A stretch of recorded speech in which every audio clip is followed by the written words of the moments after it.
ওসমান হাদিকে হত্যা চেষ্টা কি শুধুই একটি বিচ্ছিন্ন হামলা নাকি এর নেপথ্যে রয়েছে কোটি টাকার এক মেগা প্রজেক্ট? ১৫ জনের প্রশিক্ষিত কিলিং স্কোয়াড, মোহাম্মদপুরের এক রাঘব বোয়াল কাউন্সিলর এবং ভারতের মাস্টারমাইন্ডের ছক সবই এখন গোয়েন্দাদের নখদর্পণে। পরবর্তী টার্গেটে কি তবে হাসনাত আবদুল্লাহ? হাড় হিম করা এই ষড়যন্ত্রের জট খুলতে ভিডিওটি শেষ পর্যন্ত দেখুন। হামলার ৩ মাস আগে থেকেই শুরু হয়েছিল এই ভয়ঙ্কর নীল নকশা।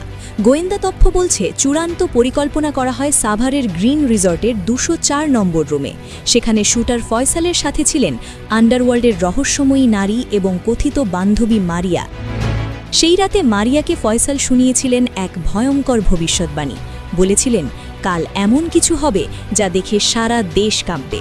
পরদিন ১২ই ডিসেম্বর মতিঝিলে প্রকাশ্য দিবালোকে সেই বীভৎস ঘটনায় ঘটানো হলো। তদন্তে বেরিয়ে এসেছে এক অবিশ্বাস্য তথ্য। হাদিকে শেষ করতে যে সুপারি বা টাকা দেওয়া হয়েছিল তার ভাগ গেছে খোদ ফয়সালের বাবা মার পকেটেও। হামলার পর আগারগামে বোনের বাসায় পৌঁছলে বাবা হুমায়ুন নিজ হাতে মোটরসাইকেলের নাম্বার প্লেট বদলে দেন। মা, বোন এবং স্ত্রী সবাই মিলে ফয়সালকে পালাতে অর্থ ও লজিস্টিক সহায়তা দেন। এমনকি নরসিংদীর বিলে অস্ত্র ফেলে দেওয়া বা ছাদ থেকে ম্যাগাজিন ছুঁড়ে ফেলা সবই ছিল প্রমাণ মুছে ফেলার একটি পারিবারিক প্রচেষ্টা। ফয়সালের বাসা থেকে উদ্ধার হওয়া কোটি টাকার চেক তদন্তের মোড় ঘুরিয়ে দিয়েছে। গোয়েন্দা সূত্র বলছে মোহাম্মদপুরের এক সাবেক কাউন্সিলর এই পুরো মিশনের স্থানীয় মাস্টারমাইন্ড। ভারত থেকে আসা হুকুম বাস্তবায়ন এবং আর্থিক লেনদেনের মূল দায়িত্ব ছিল তার ওপর।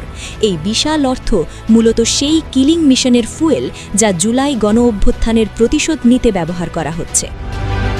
সম্প্রতি ফাঁস হওয়া শেখ হাসিনার অডিও ক্লিপে তাকে কর্মীদের নিষ্ক্রিয়তা নিয়ে ক্ষোভ প্রকাশ করতে শোনা যায়।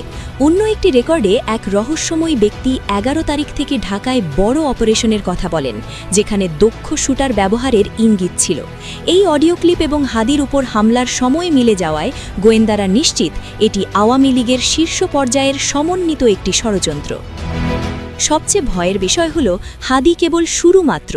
গোয়েন্দা ও সিকিউরিটি অ্যানালিস্টদের দাবি, ঘাতকদের একটি বড় হিটলিস্ট রয়েছে যাতে আরও অন্তত ১০ জন ছাত্রনেতা এবং সাংবাদিকের নাম আছে।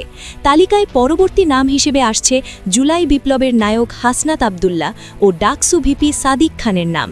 ভারতীয় সাবেক কর্নেল অজয় কে রায়না সরাসরি ইঙ্গিত দিয়েছেন কিভাবে মাথায় নয় বরং ঘাড় লক্ষ্য করে গুলি করা উচিত এবং ছোট ছোট ভুলগুলো শুধরে নেওয়া হবে। এই বার্তাটি হাসনাত আবদুল্লাহর নিরাপত্তার জন্য এক বড় হুমকি হিসেবে দেখা হচ্ছে। সাংবাদিক জুলকারনাইন সায়ের জানিয়েছেন, পার্শ্ববর্তী রাষ্ট্রের গোয়েন্দা সংস্থা